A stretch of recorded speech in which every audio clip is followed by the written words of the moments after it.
अस्सलामुअलैकुम and welcome to Medi's academy. I am your teacher Syed Ghulam Disha. तो आज हम बीएसएन नर्सिंग प्रिपरेशन 2023 के हवाले से एक और न्यू वीडियो देखेंगे बायोलॉजी के, जिसमें मैं आपके साथ पॉइंट शेयर करूंगा जो कि इंशाल्लाह टेस्ट में आपके मुफीद साबित होंगे।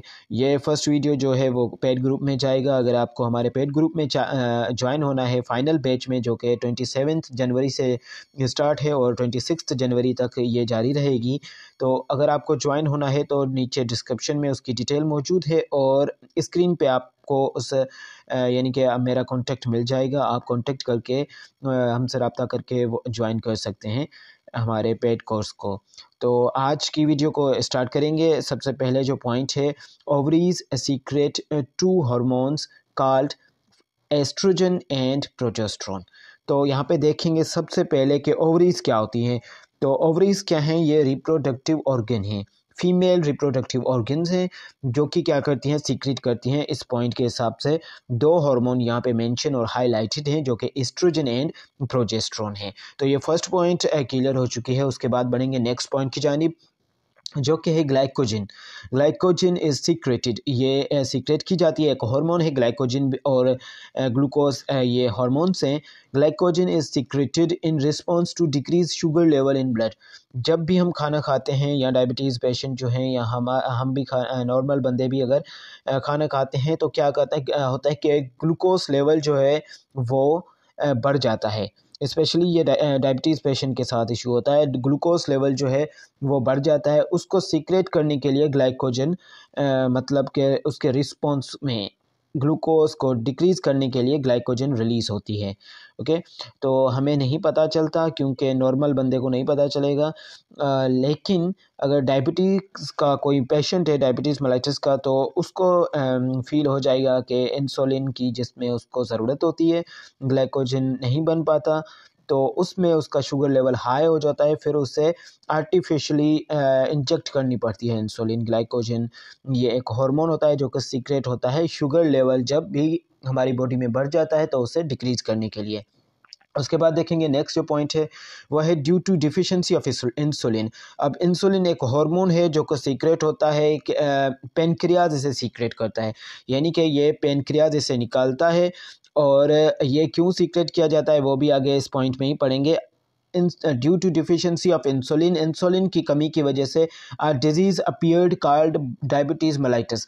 तो एक डिजीज़ पैदा हो जाती है जिसे डायबिटीज़ मेलाइटिस कहा जाता है। डायबिटीज़ मेलाइटिस को नॉर्मल लैंग्वेज में अगर मैं यूज़ करूँ यहाँ पे, तो शुगर कहा जाता है। ये इंसुलिन की कमी की वजह से होता है। जब इसके दो टाइप्स होते हैं, दो अक़साम होते हैं। मेन जो अक़साम हैं वो दो हैं, एक जो है इंसुलिन डिपेंडेंट और दूसरी में इंसुलिन इंडिपेंडेंट।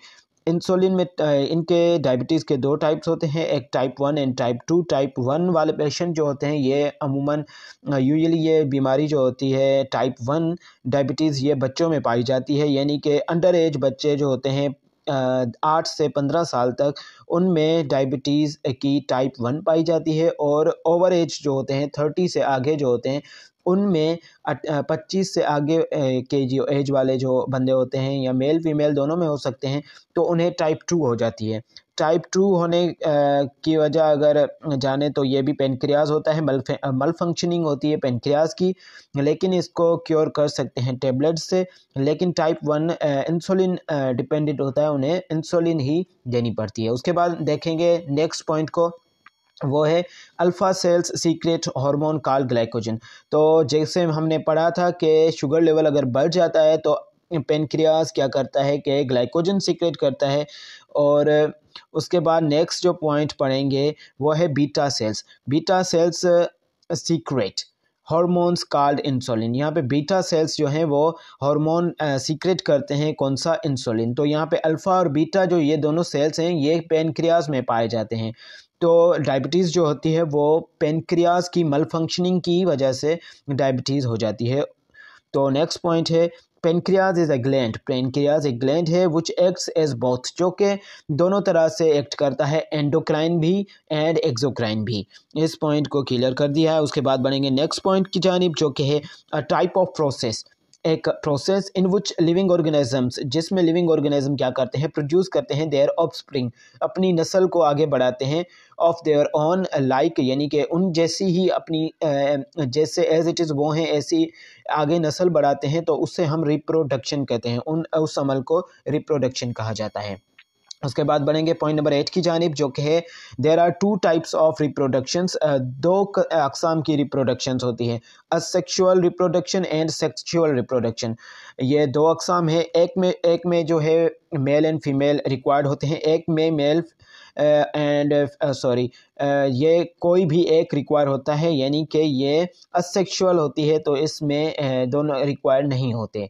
उसके बाद नेक्स्ट जो पॉइंट है, इन नवंबर 2001 the first human embryo was cloned, यानी कि जैसे कि स्कॉटलैंड के साइंटिस्ट ने सबसे पहले 1997 में 1996 एंड 7, काफ़ी बुक्स में 1997 आ चुका है, लेकिन 1996 में एक शीप को क्लोन किया था, यानी कि उसकी कॉपी की थी, जिसका नाम उन्होंने डॉली रखा था। तो वो पहली शीप थी जिसको क्लोन किया गया था स्कॉटलैंड के साइंटिस्ट से।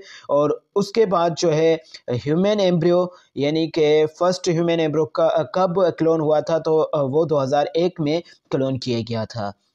उसके बाद बढ़ेंगे नेक्स्ट पॉइंट की जानिब, the periodic discharge of blood, यानी कि पीरियडिक डिस्चार्ज, ब्लड का, खून का डिस्चार्ज होना, और ब्रोकन टिश्यूज़, जो ब्रोकन टिश्यूज़, टूटे हुए टिश्यूज़, एंड अनफर्टिलाइज्ड एग, यानी वो एग जो कि फीमेल्स में पाया जाता है, ओवरीज सीक्रेट ओवरीज में बनता है, वो अगर अनफर्टिलाइज्ड है, यानी फर्टिलाइजेशन का प्रोसेस नहीं हुआ, थ्रू वजाइना, यानी कि वजाइना के थ्रू अगर पीरियडिक डिस्चार्ज होता है ब्रोकन टिश्यूज़ का और एंड एग का जो कि अनफर्टिलाइज है, उसे क्या कहा जाता है, उसे मेंस्ट्रुअल साइकिल कहा जाता है।